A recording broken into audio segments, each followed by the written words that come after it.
Ah, Juan Lujambio, andas por acá. Bueno, Eso, ya vamos sabes qué a te voy a decir, ¿no? entrar a un momento muy importante de este curso, quizás el más importante, un momento estelar en el que nos abrirán siete puertas. Unas son al infierno, otras son al purgatorio, otras son al paraíso. Las siete claves de acceso. Adelante, Felipe. Estas son las 7 claves de acceso que todos nosotros debemos al margen. Es para ustedes con el propósito de enfocar mejor y con más placer todas aquellas cosas que nos gustan.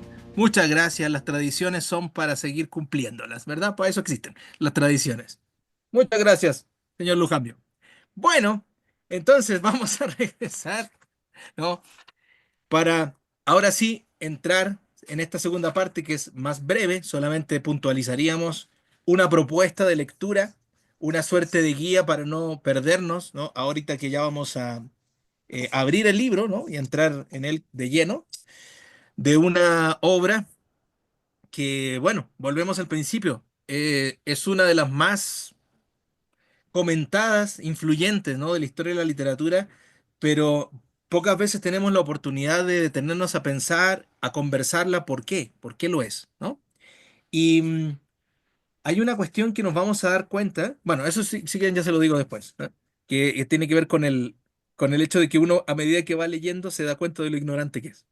Pero eso es una ventaja, ¿no? Porque tenemos la posibilidad de aprender, ¿eh? Entonces, a ver, hay un, hay una sinopsis, por así decirlo, ¿no? Una especie de resumen que este señor, José María Micó, que prepara una de las ediciones más acabadas, ¿no? De la Divina Comedia, la editorial eh, Acantilado, ¿verdad?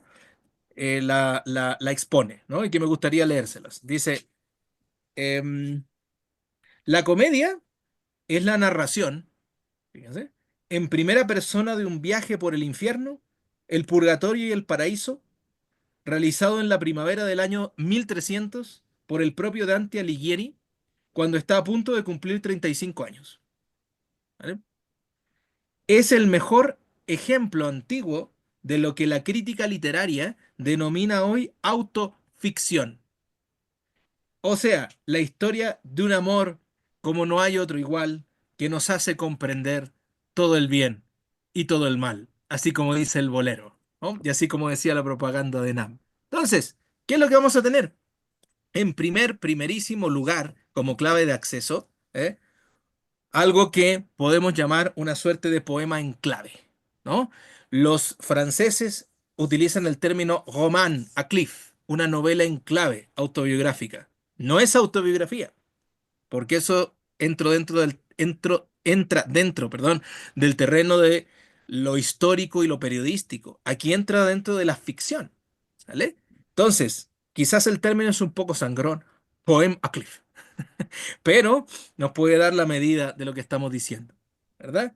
Una obra ya plenamente renacentista, humanista, en donde vemos la visión de un sujeto que se llama Dante Alighieri en torno a las circunstancias históricas, por ejemplo, el conflicto entre gibelinos y güelfos o entre güelfos negros y blancos, toda la circunstancia con el Papa Bonifacio VIII, reyes corruptos, esperanzas de que llegue un restaurador. Desde el primer canto nosotros vamos a tener esta visión que ya estaban de monarquía con el símbolo de un lebrel que se anuncia, ¿eh? Alguien que va a llegar a restituir, ¿no? El orden perdido en Florencia, ¿no? Puede ser este Enrique VII, ¿no? De Luxemburgo, ¿eh? Sí, pero también el reconocimiento, y esto es importante entenderlo porque si no Dante no hubiera hecho el viaje, el reconocimiento de una profunda crisis moral interna, una crisis existencial que va a tratar de purgar precisamente a través de este recorrido, ¿no? Por tanto tiempo haciendo gala, ¿no? de una serie de estilos, de retórica, de referentes, de escenas, de imaginación, como no ha tenido lugar otro libro, ¿no? dentro de la historia de la literatura, ¿no? Entonces,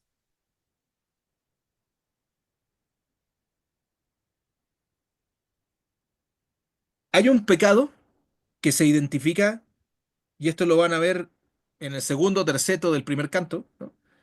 Hay un pecado que se identifica con el león, ¿no? Y que tiene que ver con la soberbia. La soberbia la reconoce Dante como uno de los pecados más complicados para él de erradicar, es decir, necesita una cura de humildad, y por lo tanto, el recuerdo de Beatriz, el actuar político, las situaciones poco efectivas, ¿no? que vive en el exilio, en la penuria que vive en el exilio, todo eso ingresa también, ¿no? en una obra que, insisto con el punto, ¿no? No se trata solamente de una proyección, ¿no? de lo histórico y lo cosmogónico o teológico de una época, sino su visión, ¿no? de las cosas. Por eso diríamos que es un poem a cliff, ¿no? Ahora, según la tipología de la época, los géneros literarios de la época, ¿no? piensen que antes de Dante, la poesía, lo que hoy conocemos como poesía, en realidad no pertenecía al campo de la literatura, pertenecía al campo de la música. Lo que era considerado literatura era la narrativa y la dramaturgia, ¿no? La lírica, de hecho, que hoy llamamos poesía, pertenecía al campo de la música porque justamente se cantaba acompañados de una lira, por eso se llama lírica, ¿no? Pero es con Dante que la poesía tiene una particularidad, una transformación inigualable, ¿no? Porque nosotros vamos a ver que es un poema rigurosamente estructurado. Ahorita vamos a ver cómo está estructurado desde el punto de vista literario, ¿no? Pero es un poema que nos va haciendo la progresión de la trama, ¿ah? de una historia. Es decir, le van pasando cosas al personaje principal, Dante Alighieri. Y adicional a un poema que, por así decirlo, tiene incorporada la narrativa o rasgos de una narrativa, como por ejemplo una serie de eventos encadenados que nos llevan a un desenlace, pues, tiene también muy incorporado el tema del teatro, el tema de las puestas en escenas. Los diálogos parecen escenas teatrales, ¿sí? No por nada, recordarán los que estuvieron en el taller de Dante, que hay un momento en el cual le hacen creer, ¿se acuerdan? A Dante que una de las labradoras, no me acuerdo exactamente, estuvo en el infierno, ¿no? Y que da unas visiones dantescas, ¿no? de ese infierno. Y el Quijote a sí mismo, como obra, parece una especie de puesta en escena teatral de un personaje que está disfrazado, interpretando un actor que está disfrazado interpretando un papel. Aquí lo mismo, ¿sí? Repito esa idea para que no nos perdamos. Si es un poema en clave autoficcional, no autobiográfica, autoficcional, pero que además incorpora una serie de elementos que estaban en otros géneros literarios, ¿no? Y es con Dante que la poesía por fin va a entrar dentro de las clasificaciones, ¿no? Dentro de la literatura. Ahora, también, para su visión de las cosas, habían dos instancias. O los personajes se degradaban y eso se llamaba tragedia, o los personajes mejoraban y eso se llamaba comedia, ¿no? En las comedias las cosas acaban bien, el equilibrio se recupera. En las tragedias las cosas acaban mal. Los personajes no tienen forma de zafarse de aquello que se les está predestinando. Esta es la tragedia. Y por lo tanto le pone comedia, a su obra. Por eso, ¿vale? Ahí entendemos entonces, primero, cómo resuelve, ¿no? este asunto. Es decir, voy a escribir un poema, una especie como de alegoría, una epopeya alegórica, ¿no? Pero al mismo tiempo va a tener episodios narrativos, pero al mismo tiempo voy a tener que usar la clasificación de la dramaturgia, o tragedia o comedia, para poder bautizarla, pues, ¿no? Eso. Los grandes escritores siempre están situados en el límite de las clasificaciones, ¿no? Eh, Grandes escritores que hemos visto, como James Joyce, en este espacio cultural, Borges, ¿no? Sin ir más lejos, tú lees relatos de Borges y acuérdate que no sabes si son ensayos, si son comentarios, ¿no? Si son cuentos, es decir, están situados en los límites, ¿se fijan? Vamos a romper el límite de lo que siempre ha sido considerado novela, o cuento, o ensayo, o en este caso poesía, ¿vale? Eso es bien importante a tenerlo en claro, ¿no? Ahora, algunas fechas de cuando fue compuesta o elaborada, ¿no? Son los 15 años, los últimos 15 años de su vida que él se dedica a escribir, ¿no? Su obra magna. Entre 1307 y 1308 escribe El infierno. Entre 1308 y 1312 El purgatorio. Ambas se publican con anticipación, se dan a conocer, de hecho, con anticipación. ¿Vale? En 1314, ambos partes, ¿no? Coincide ese año, 1314, con la muerte del Papa Clemente V, que es muy curioso porque es un asunto, y ya lo hablaremos ahorita también, que profetiza en el infierno que se va a morir el Papa, ¿no? Y el paraíso lo empieza en 1315, pero ya no lo ve publicado. Son sus hijos al final los que le construyen, digamos, haciéndose más o menos, construyendo la pista, ¿no? De composición para que quede fijo, ¿no? El paraíso y además se integre, a las otras tres partes en un solo tomo, ¿no? Y que tenga por nombre Comedia, ¿vale? Ahora, hay una leyenda, ¿vale? Que puede ser cierta, puede ser que no, pero se dice que el infierno, él lo empezó en Florencia antes de salir del exilio. De hecho, em, quien hace correr esa leyenda es el propio Boccaccio en este librito, ¿eh? Breve elogio de Dante, y dice, mientras él estaba concentrado en su gloriosa obra y ya había compuesto 7 cantos de la primera parte, o sea, del infierno, que tituló Infierno, poetizando maravillosamente y no como pagano, sino como hombre cristianísimo, algo que ningún poeta cristiano había hecho antes, ocurrió el gravoso incidente de su expulsión, perdón, punto seguido. Tras abandonar su poema, inseguro de sí mismo, estuvo vagando, huésped de varios amigos durante muchos años.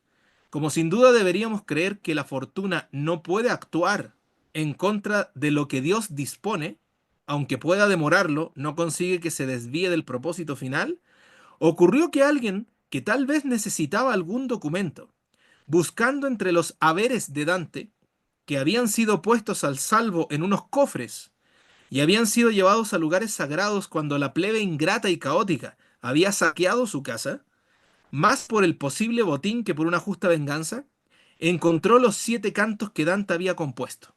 Es decir, los 7 primeros cantos del infierno se encontraron en un cofre, ¿no? Sin saber qué eran, los leyó con admiración y le gustaron tanto que los rescató y se los llevó a un conciudadano nuestro, cuyo nombre era Dino, hijo de Miser Lambertuccio, Dino de Lambertuccio, y que en aquel tiempo era un famoso cantor de rimas de Florencia, y se los mostró.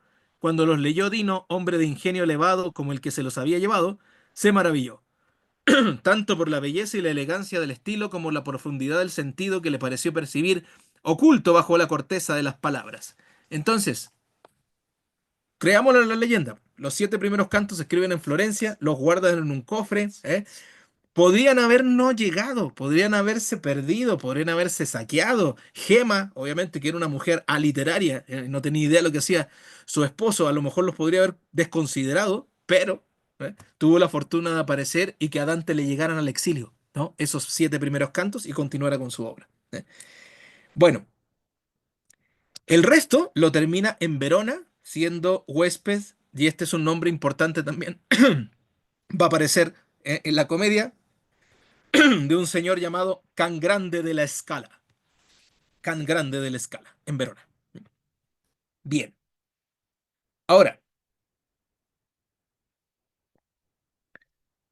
Este poema, a Cliff, este poema en clave, ¿no? Autofriccional, también tiene que ver con una introspección. A los 35 años, ya lo habíamos comentado, se estaba en mitad del camino de la vida y era un momento como para hacer una reflexión, ¿no? Y era una reflexión que estaba movida, por supuesto, por la amargura, ¿no? De no estar en su patria, estar lejos de la familia, ¿verdad? Todavía estar procesando la muerte de la Biche, de la Beatrice Fortinari, pero elige ese momento, 35 años, también por otras cuestiones que tienen que ver con, ya lo habíamos comentado, el jubileo, el año del jubileo, 1300, y también por una conexión de su profeta favorito del Antiguo Testamento que se llama Isaías. Isaías dice, eh, en el libro, bueno, de Isaías, ¿no? Capítulo 38, versículo 10, yo dije, en mitad de mis días voy a bajar a las puertas del sepulcro. Eso es lo que dice Isaías, ¿no? Entonces, probablemente, Dante se ha quedado con esta visión, ¿no? Que tiene Isaías, a mitad de la vida bajar al sepulcro, y entonces ahí arranca, ¿no? La elaboración de su obra. Cito al viejo Borges. Ustedes ya tienen, de hecho, en el material, si no se los mando al chat, encantado. Creo que uno de los mejores ensayos, bueno, pues es Borges, ¿no? Uno de los mejores ensayos para poder aproximarse de una manera ya no pesada académica, sino la visión de un lector, y de un gran lector como es Jorge Luis Borges, ¿no? Se llama nueve ensayos dantescos, perdón. Siete no sería adecuado, son nueve, por razones obvias. Nueve ensayos dantescos. Y dice Borges, el poeta es cada uno de los hombres de su mundo ficticio, es cada soplo y cada pormenor. Una de sus tareas, no la más fácil, de su mundo ficticio, es ocultar o disimular esa omnipresencia. El problema era singularmente arduo en el caso de Dante, obligado por el carácter de su poema a adjudicar la gloria o la perdición, sin que pudieran advertir los lectores que la justicia que emitía los fallos era, en último término, él mismo. Para conseguir este fin, se incluyó como personaje en la comedia e hizo que sus reacciones, fíjense, no coincidieran o solo coincidieran alguna vez con las decisiones divinas. ¿Eh? Esto es bien interesante. Tú tienes un individuo. A ver, si hoy se hiciera la Divina Comedia con un individuo del siglo XXI, lo que imperaría sería la visión parcial, egocéntrica, movida por las vísceras de ese individuo. Pero como estamos delante de un sujeto, ¿no? Medieval y renacentista, por supuesto que hay visiones viscerales. No obstante, lo que se rige es la justicia divina. Por mucho que a Dante, perdón por el academicismo que voy a decir, le cague un personaje, va a ver en él las posibilidades de un hombre virtuoso y por lo tanto lo va a colocar en el purgatorio. O por mucho que él admire, y que se sienta muy cercano, por ejemplo, a Brunetto, ¿no? Eh, si es que bajo la justicia divina y la visión, ¿eh?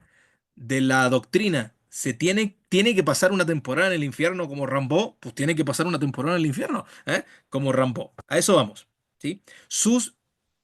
Termino diciendo esto, sus visiones particulares, personales, se van a ver matizadas por dos personajes, ¿no? Uno obviamente es Virgilio, ¿vale? Y el otro es Beatriz, ¿vale? Ahorita vamos a ver qué representa. Bueno, la Divina Comedia tiene una síntesis de las humanidades, perdón, ¿no? De la época. Es decir, el saber científico, el saber no solamente astronómico, sino astrológico. ¿Eh? El tema del zodiaco le importaba mucho, al parecer. Es decir, las casas, en donde los planetas y las estrellas se ubican y dependiendo de esa ubicación influye en la vida de las personas. A eso se refiere la astrología, ¿verdad? Que es toda una disciplina que quedó oculta, así como la alquimia o el tarot, ¿no? Quedaron ocultos, por eso se llama ocultismo.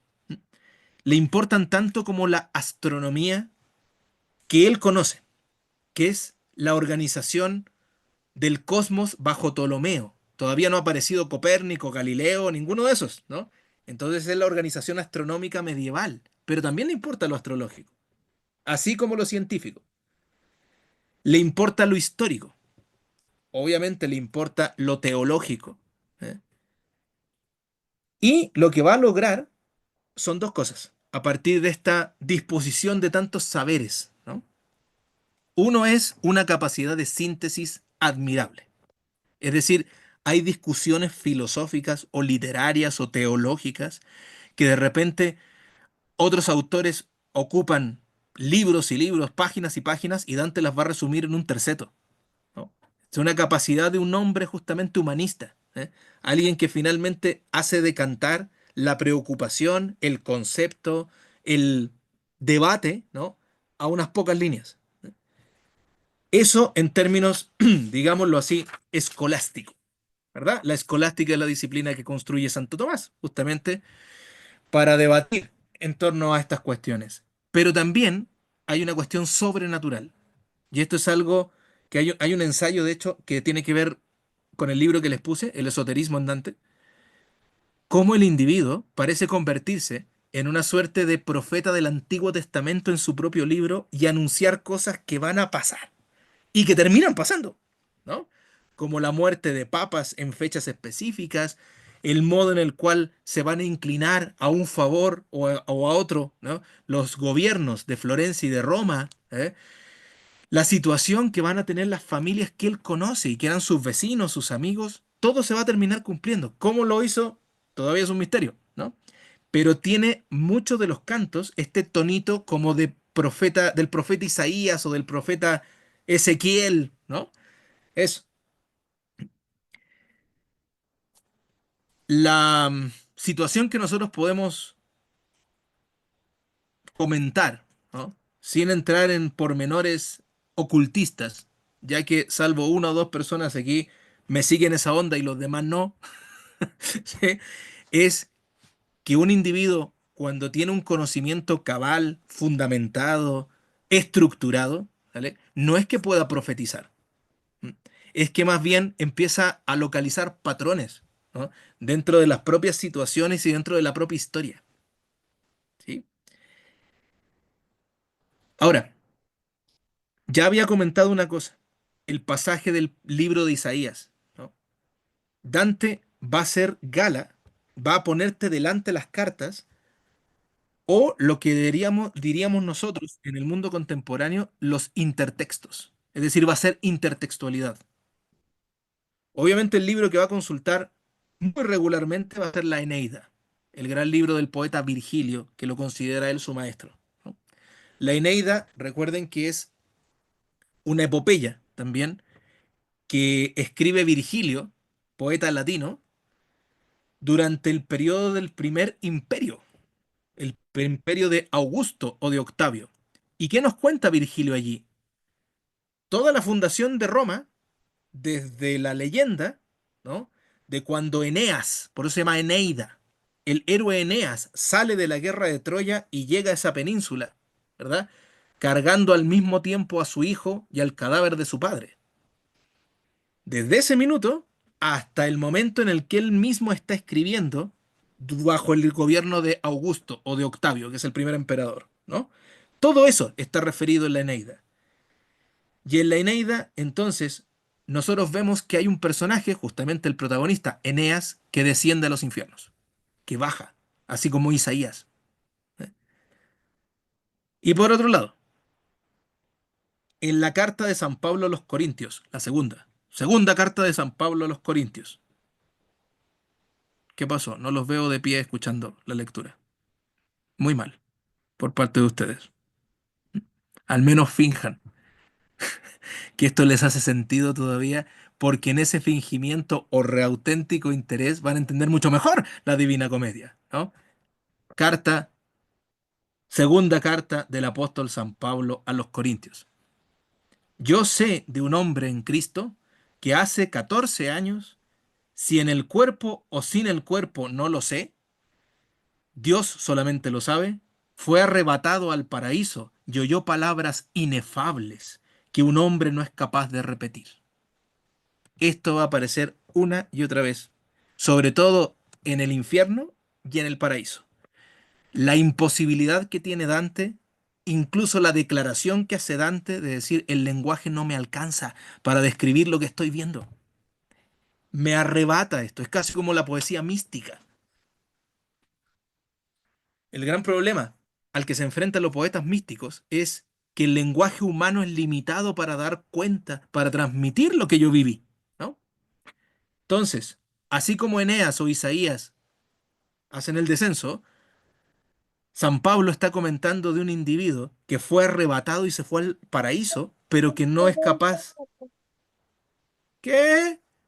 Que no fue capaz de transmitirlo con palabras humanas, demasiado humanas. Bien,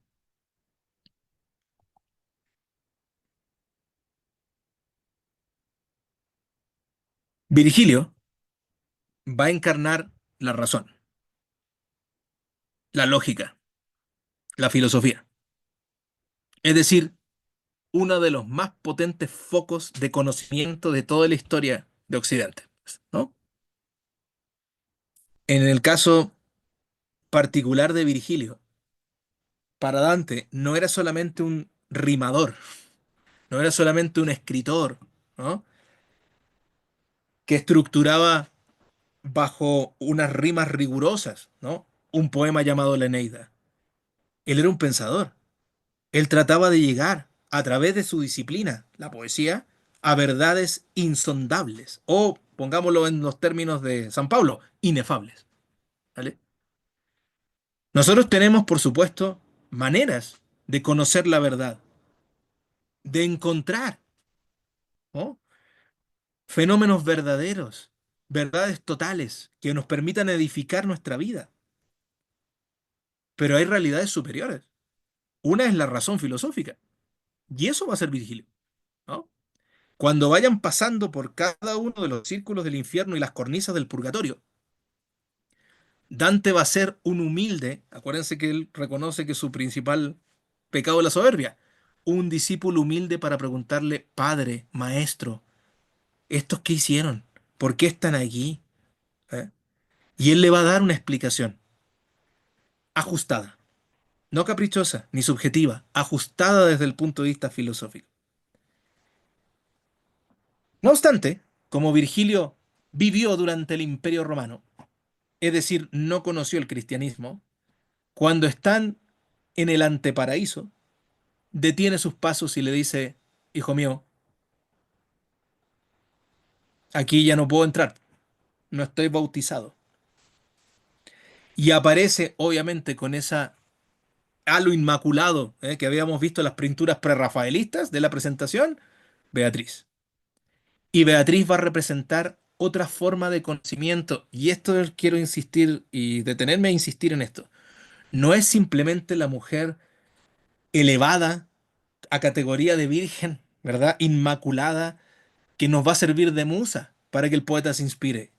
Muy por el contrario. Ella lo va a conducir bajo los misterios de la fe también a verdades. ¿Sí? La potencia teológica de Beatriz en el paraíso es increíble.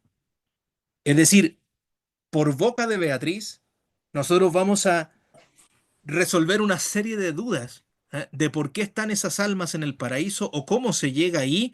Y porque hay una cuestión, por ejemplo, que tiene que ver con la resurrección de la carne, ¿no? Que yo siempre me lo pregunté. No sé si recuerdan que hay un momento en el que en el credo se dice, creo en la resurrección de los muertos, ¿verdad? Creo en la resurrección de la carne. Y yo, teniendo, no sé, pues cuando hice la primera comunión, ¿no? Yo decía, a ver, ¿cómo? Vamos a, en algún momento, es decir, después del juicio final, vamos a resucitar, pero esa resurrección, ¿cómo se va a dar? Porque es la resurrección de la carne. O sea, yo a lo mejor cuando tenga 80 años y me muera, ¿voy a resucitar así con 80 años? ¿O voy a poder decidir en algún momento en el peaje, hacia el tránsito terreno, oye, quiero resucitar con 23? O sea, yo no quiero resucitar cayéndome a pedazos como zombie, ¿no? Me encantaría resucitar de otra manera. Por otro lado, esa resurrección de la carne, ¿en dónde se va a dar? ¿Aquí o allá? Todas esas cuestiones teológicas y cualquiera que se te pueda ocurrir a ti, no las tonterías que a mí se me ocurren a las 3 de la mañana, las que se te ocurran a ti, están por boca de Beatriz resueltas. ¿Vale? La fe, por lo tanto, ojo con esto, la fe no se entiende en la época de Dante, que es la época prerrenacentista, como un dogma. No se acepta porque sí, se acepta razonadamente, porque ya le di 300 vueltas con mi cabeza y entonces accedemos a los misterios de la fe. Entonces, se trata de la construcción de un personaje que, insisto, pues Dante vio 4 o 5 veces en su vida, pero que le permitió ubicar como un eslabón fundamental en su poema, como una suerte, yo siempre lo veo así, como un cruce entre la Virgen María y Santo Tomás de Aquino. Si tú cruzas la Virgen María y Santo Tomás de Aquino, tienes a Beatriz, ¿no? Y esa Beatriz, además, ¿no? Va a representar algo que es muy renacentista, que tiene que ver con el tema del amor. El amor, recuerden, que está en el fundamento de la creación. Ya vamos a hablar de esto obviamente cuando lleguemos. No nos mareemos mucho, pero nada más dejo caer esto. El amor está en el fundamento de la creación, ¿no? Yo estudié con un librito el catecismo que se llama Dios es amor, ¿no? Tiene que ver con el Dios cristiano, obviamente. Por amor fuimos creados, ¿vale? Y ese amor implica que en la experiencia más radical, ¿no? del afecto, en este caso de Dante hacia Beatriz, no se detiene en la figura femenina, no se detiene en la mujer. El amor permite elevar las estructuras espirituales, es decir, llegar a una situación más virtuosa. Esto, por supuesto, lo que nos suena es Platón, es el banquete de Platón, ¿no? El diálogo sobre el amor. ¿Cómo yo reconozco que es un amor verdadero?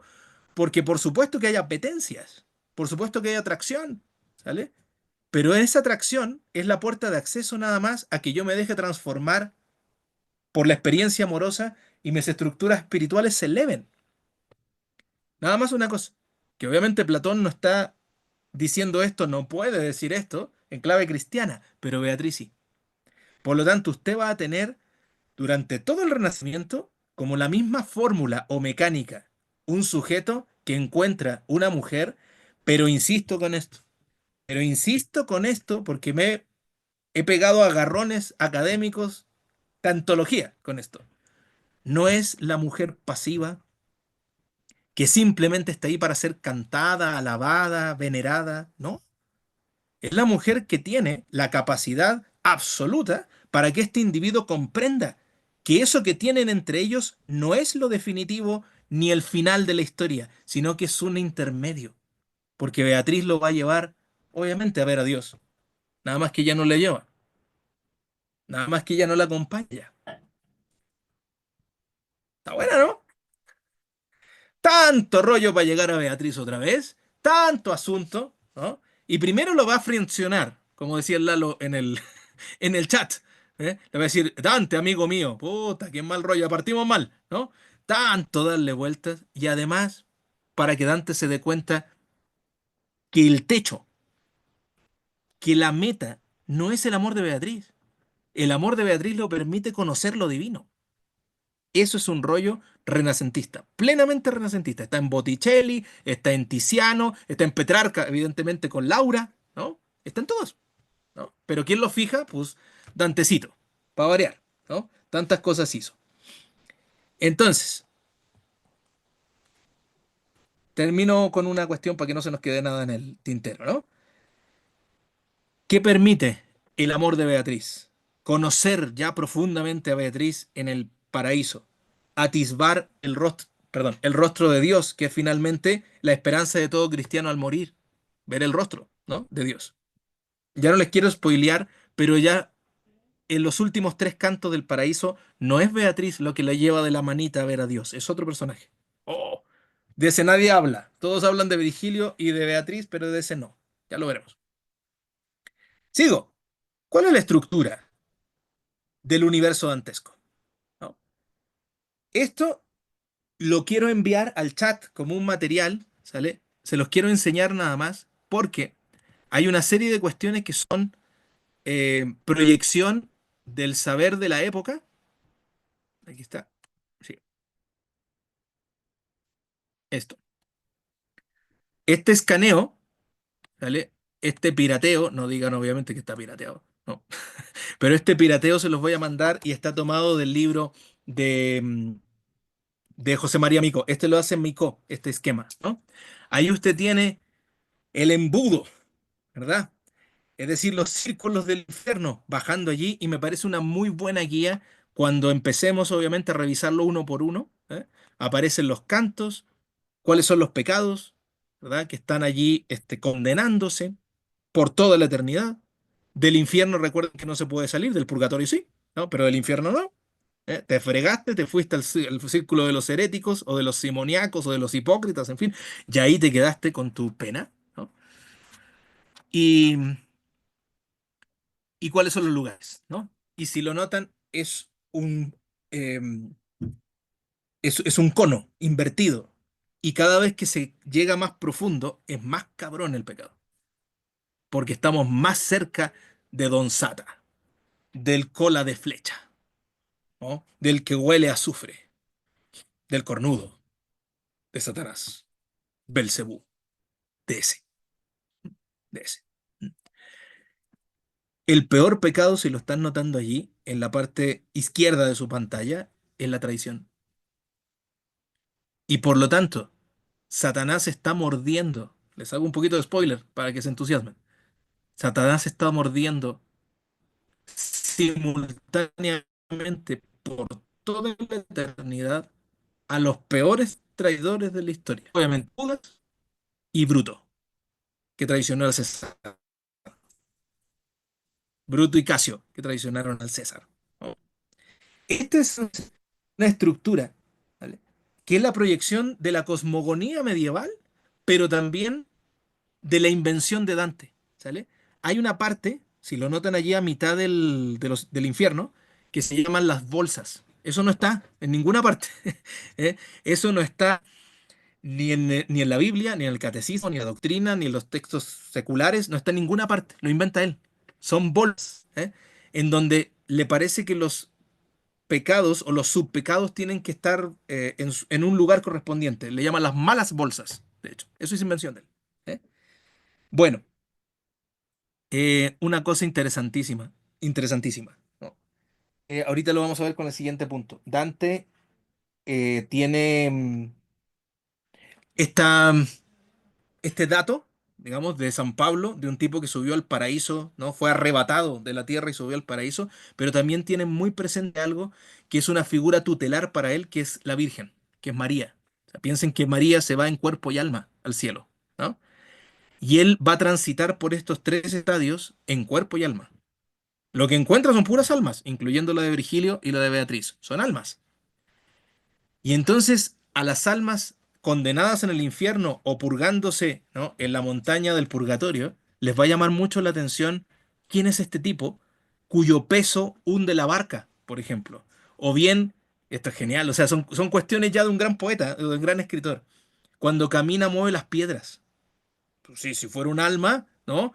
Espíritu descarnado, no haría eso, pero mueve las piedras, ¿no? Qué sé yo, un montón de detalles que vamos a ir viendo y que hacen este poema absolutamente genial, verosímil y delicioso, ¿no? Aquí tienes entonces el infierno y si se fijan, el purgatorio es la inversión del infierno. El cono hacia abajo se convierte en una montaña, digamos, hacia arriba, donde empezamos con los pecados más cabrones y vamos hacia arriba viendo que son los más leves, ¿no? Curiosamente, el de la lujuria no está tan condenado. Se salvaron varios de aquí. Muy importante. También lo vamos a ver ya, pero en la introducción al infierno, ¿no? No me quiero demorar mucho ahora. Dante construye una especie de ley del talión. Es decir, según el pecado con el que moriste, es lo que es la pena que te corresponde en el infierno. Le llama, si lo quieren anotar, se llama contrapaso en italiano. Contrapaso. ¿Eh? Les pongo un ejemplo. Los soberbios que van a estar determinados también, ¿no? Según su categoría y su gravedad, los soberbios. Dentro de los soberbios están los adivinos o los falsos profetas. Los falsos profetas se supone que anunciaban, ¿vale? Por razones eh, no virtuosas, pues, ¿no? Por ganar dinero, ¿no? O por engañar deliberadamente, qué sé yo, anunciaban lo que iba a ocurrir. Por lo tanto, lo que están sufriendo en términos de contrapaso, es decir, como pene equivalente, ¿no? Es que tienen la cabeza así eh, como la mona del exorcista, tienen la cabeza vuelta hacia atrás, ¿no? Esa es la pena. O sea, no puedes ver hacia adelante porque con eso usufructuaste durante tu vida, ¿no? Linda Blair se llamaba. ¿De acuerdo? Linda Blair, la del exorcista. Eso es el contrapaso. En el purgatorio, entonces, nosotros vamos viendo cómo estas almas, dependiendo, obviamente, el pecado que se tenga que purgar, no cayeron al infierno. Tienen la posibilidad y viven gozosamente la esperanza de pasar un tiempo allí. Ojo, acuérdense que está toda la controversia teológica, no material, teológica de los protestantes, ¿no? Esto no existe en la Biblia, esto no está. El purgatorio fue una invención del Concilio de Lyon. ¿Eh? Les doy el dato. 1247, en el Concilio de Lyon se establece el purgatorio, ¿no? Los protestantes dicen, como no está en la Biblia, pues no existe, no está, ¿no? No le puedo creer, ¿vale? El católico, el cristiano, pues obviamente lo cree. Y cada vez que un alma ya se purgó, esto es genial, tiembla la montaña del purgatorio y el alma se va, ¿no? Al cielo. Tenemos entonces círculos que van cada vez más gravemente descendiendo hacia el centro de la tierra donde está Lucifer. Tenemos el purgatorio, que es una montaña, ¿no? Hacia el ascenso. Y tenemos el cielo, que son esferas. No se preocupen que esto lo voy a mandar para que ustedes, si les da insomnio hoy, vayan analizándolo, ¿no? Es más, viendo a dónde voy a caer si yo muriera esta noche, ¿eh? Aquí tiene las esferas del cielo, ¿no? ¿Qué pensaban la astronomía tolemaica? Pensaba que cada uno de los planetas o cuerpos celestes estaba rodeado por una esfera. Esto es bellísimo, ¿eh? Estaba rodeado por una esfera. Y esa esfera obviamente giraba y producía música, ¿eh? Tintineaba, así como esfera de Navidad, ¿ah? Tú tienes primero una esfera de fuego y luego vas ascendiendo por la Luna, Mercurio, Venus, todos estos planetas, obviamente que se le debe a Ptolomeo, ¿no? Su establecimiento, hasta llegar finalmente a lo último, el gran cielo, que se llama el Empirio, en donde están beatos del Antiguo y del Nuevo Testamento, ¿sale? Bueno, eso. Y ya voy terminando, no se preocupe.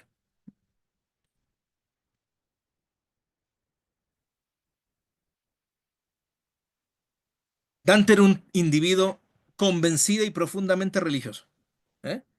De hecho, hay dos figuras, una para su familia y la otra más a nivel personal, que le ayudan a pensar ejemplos de virtud, ¿no?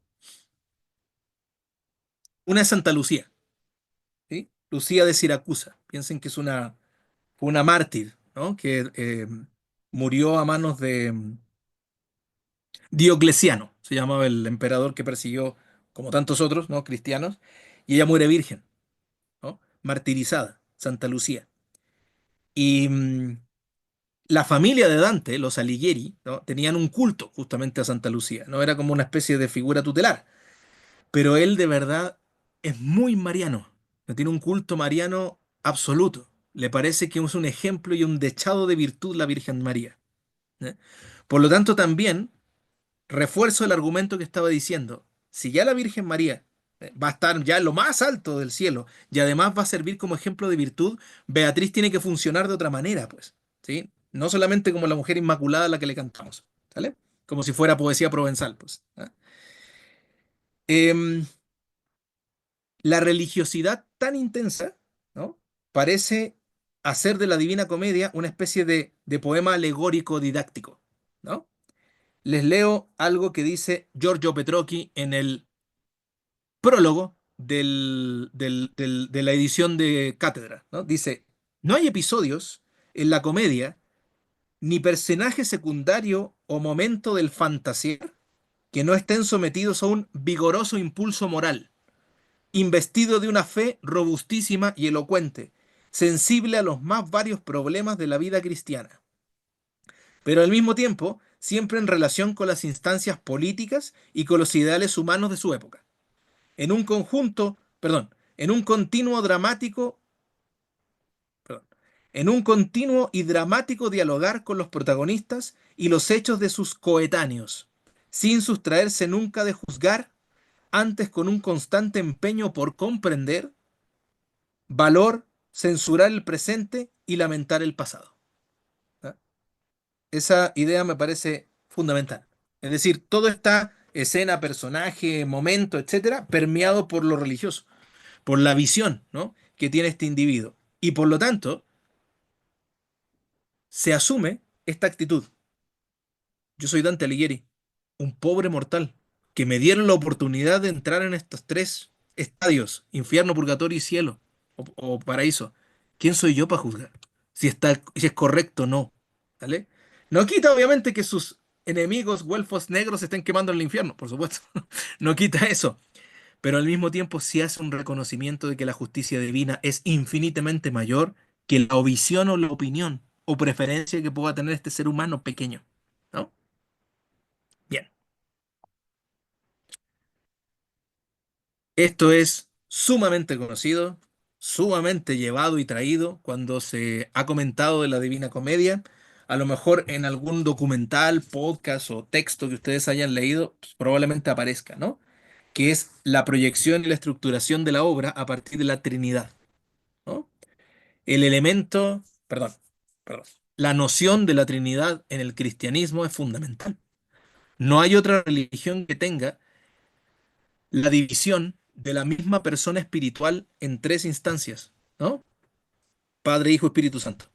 Por eso, ¿eh?, en las figuras iconográficas de Cristo aparece así.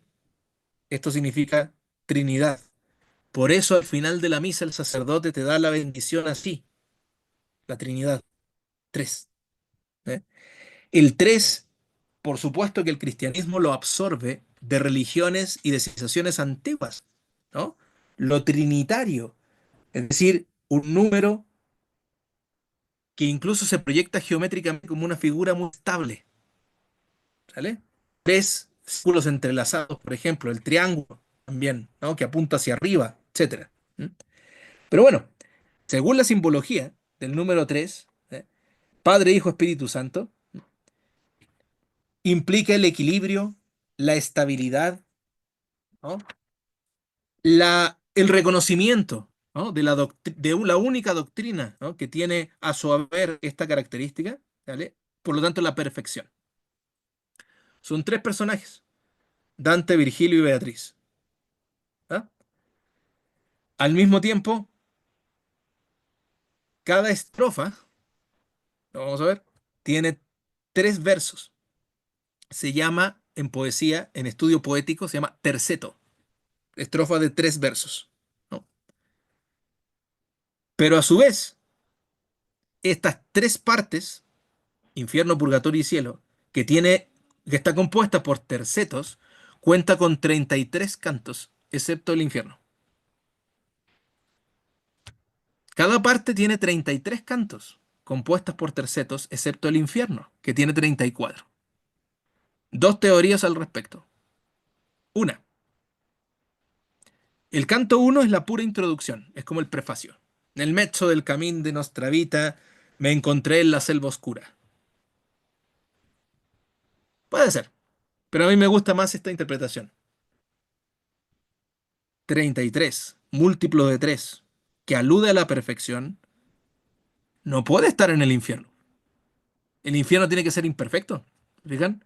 El infierno tiene que estar desajustado, porque ahí están los pecadores. Entonces, 34 cantos en el infierno, 33 en el purgatorio, 33 en el paraíso.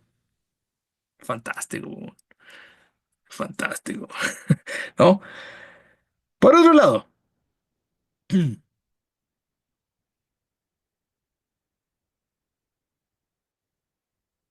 puta, esta cuestión ya es genial, ¿no?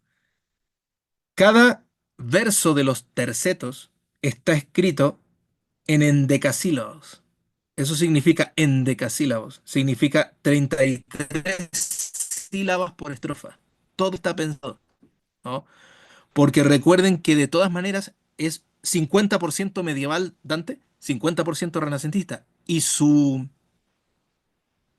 constitución de hombre medieval lo hace llevar a cabo una obra en gloria de Dios, no en gloria personal. Por eso, digamos, tanto rigor en torno a esto. Se suceden, por supuesto, los múltiplos de 3. El 33, los años de Cristo acá en la tierra. 33, los integrantes de este curso, si no se inscriben además, ni se sale otro. ¿eh? 33, ¿eh? Los cantos, pero también está el 9. 9 círculos del infierno, 9 cornisas del purgatorio, 9 cielos, ¿no? En el paraíso.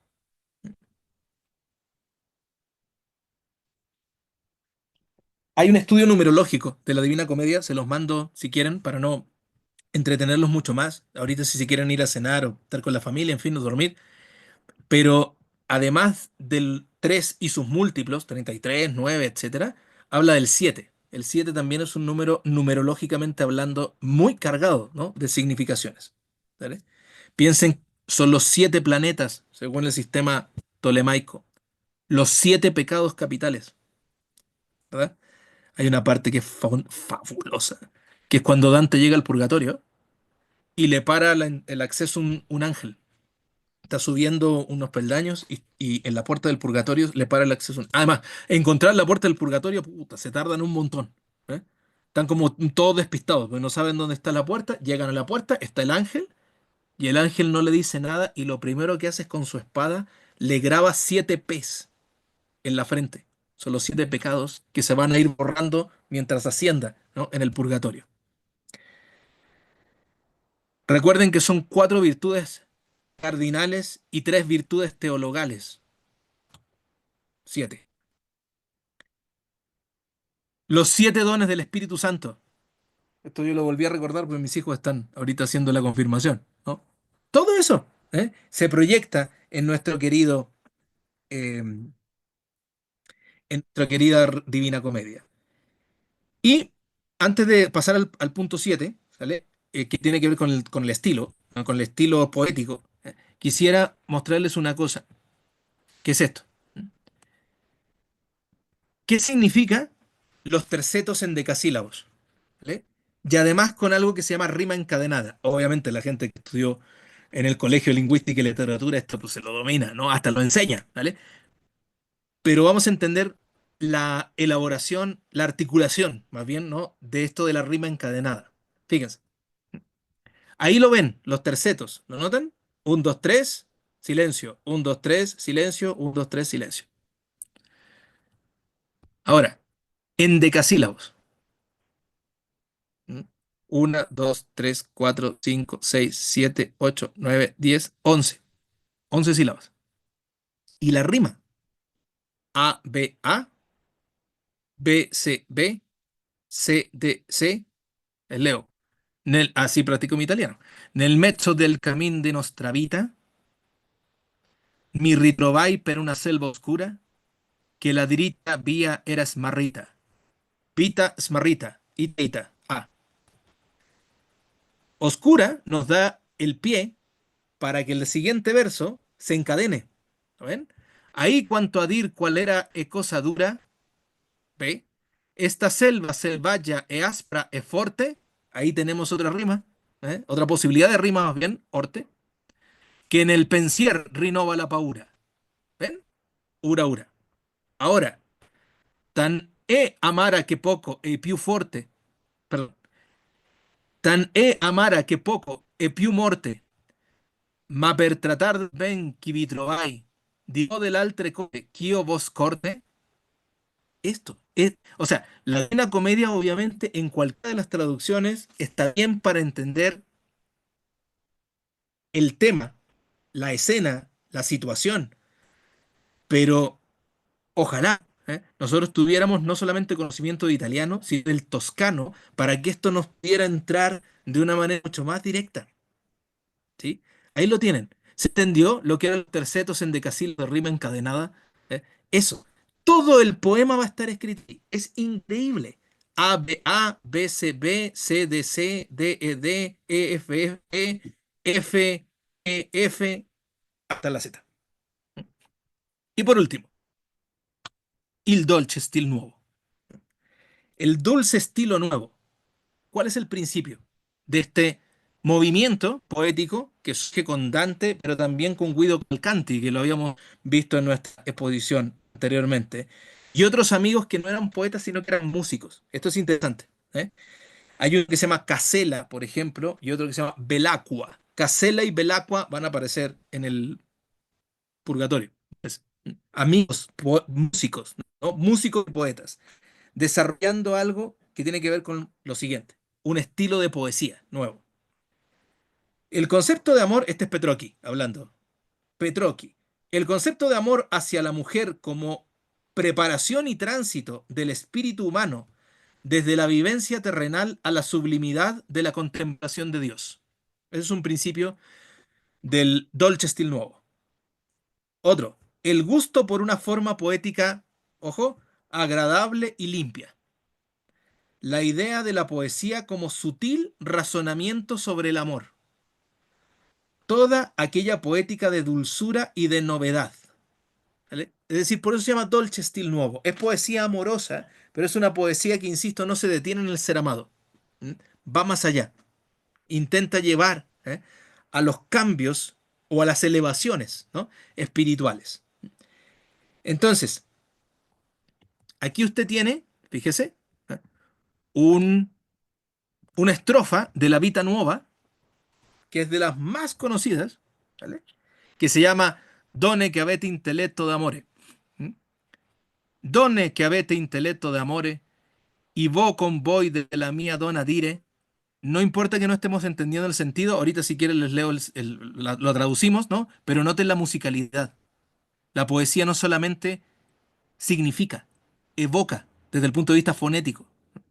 Donne che avete intelletto d'amore, y vo con voi de la mia donna dire, non perché creda sua lauda finire, ma ragionar per sfogar la mente.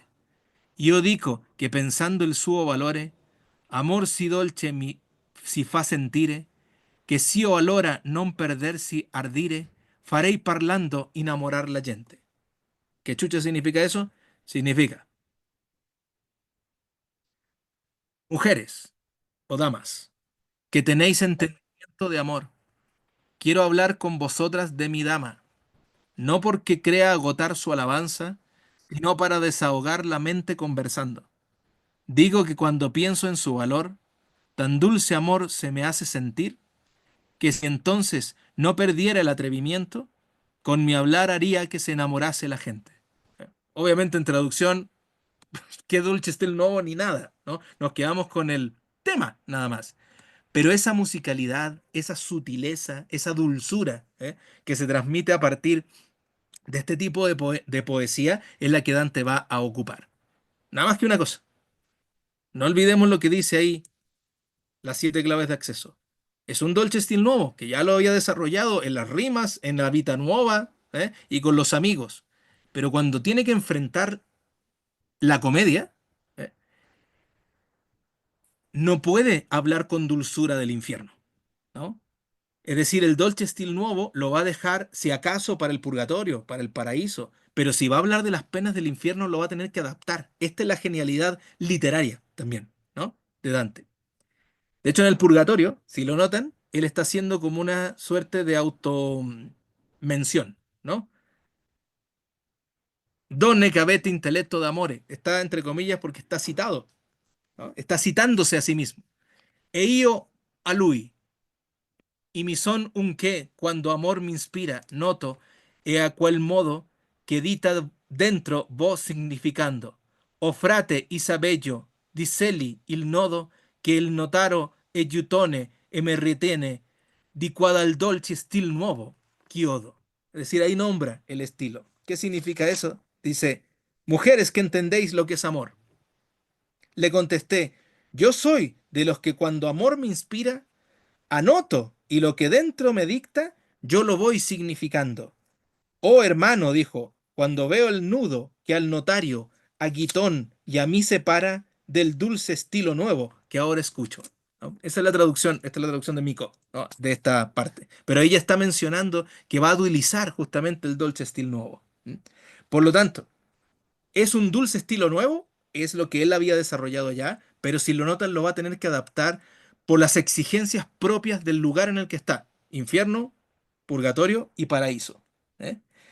En el infierno va a utilizar un tono dramático, tremendista, son las penas pues, del infierno, ¿no? Incluso amargo, ¿m? Por lo que está viendo. En cambio, en el purgatorio, sí va a aparecer el dulce estilo nuevo como algo conmovedor, noble, esperanzador. Y en el paraíso va a ser música. O sea, realmente va a ser la posibilidad de que escuchemos a los coros angélicos a través de su estilo, ¿no? Luces dulcísimas, le llama de hecho Petrocchi. ¿M? Nadie, dice Micó, había utilizado el toscano para asuntos tan dispares y tan complejos, ni había tenido la osadía de poner en la misma obra, así se entenderá rápidamente, arrobos místicos y ventosidades, o sea, pedos. Hay gente que se tira pedos en el infierno. ¿Eh? La variedad de registros lingüísticos y de recursos retóricos superaba de facto los límites impuestos a los estilos de la Edad Media y deshacía las fronteras de los géneros. En la música prodigiosa del endecasílabo dantesco, en la música prodigiosa del endecasílabo dantesco, nada resulta ocioso ni ostentoso. ¿Eh? Y con esto, queridos míos, acabamos por hoy. Perdón, ya me pasé, pero es el entusiasmo de las primeras clases. Las demás, acuérdense que las ajustamos a 9:30. Me gustaría, eso sí, que personas que por primera vez nos acompañan me ayudaran a leer dos citas y con esto concluimos, ¿no? Mariana Herrera, ¿estás ahí? Marianita. Sí, aquí estoy, nada más que tuve que apagar cámara para no trabarme. Ok, no te preocupes. A ver, ayúdanos a leer esto de Petrocchi, porfa.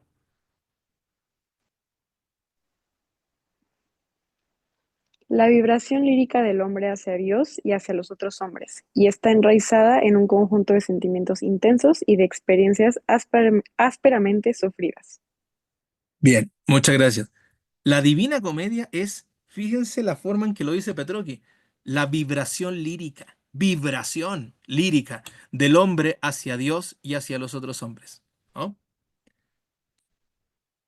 Alicia del Peral, ¿andas por ahí? A ti no te conozco y que quiero conocer. Tampoco puedo prender ahorita mi cámara, pero aquí No estoy. importa. Con su voz es suficiente. ¿Nos puede leer lo que dice Georgie? Ah, muy bien. No hay cosa en la tierra que no esté ahí. Lo que fue, lo que es y lo que será. La historia del pasado y la del futuro. Las cosas que he tenido y las que tendré. Todo ello nos espera en algún lugar de ese laberinto tranquilo. He fantaseado una obra mágica, una lámina que también fuera un microcosmo. El poema de Dante es esa lámina del ámbito universal. Eso. Petrocchi y Borges creo que tienen muchísima razón. Y los fans de Borges creo que pueden leerse el Aleph ya de otra manera. El Aleph es un homenaje a la Divina Comedia, ¿no? Evidentemente. ¿Cómo se llama el personaje que Borges, el personaje Borges, ama profundamente y después se desencanta en el Aleph? Pregunta directa, no retórica. Los estoy viendo. ¿Cómo se llama el personaje del Aleph de Borges que Borges... Beatriz Beatriz. Viterbo. Beatriz Viterbo. Tiene punto extra para el examen. Muy bien. Beatriz Viterbo. El Aleph no es más que una inversión eh, de la Divina Comedia, de la admiración que sentía Borges, por supuesto y profusamente, por el poema dantesco.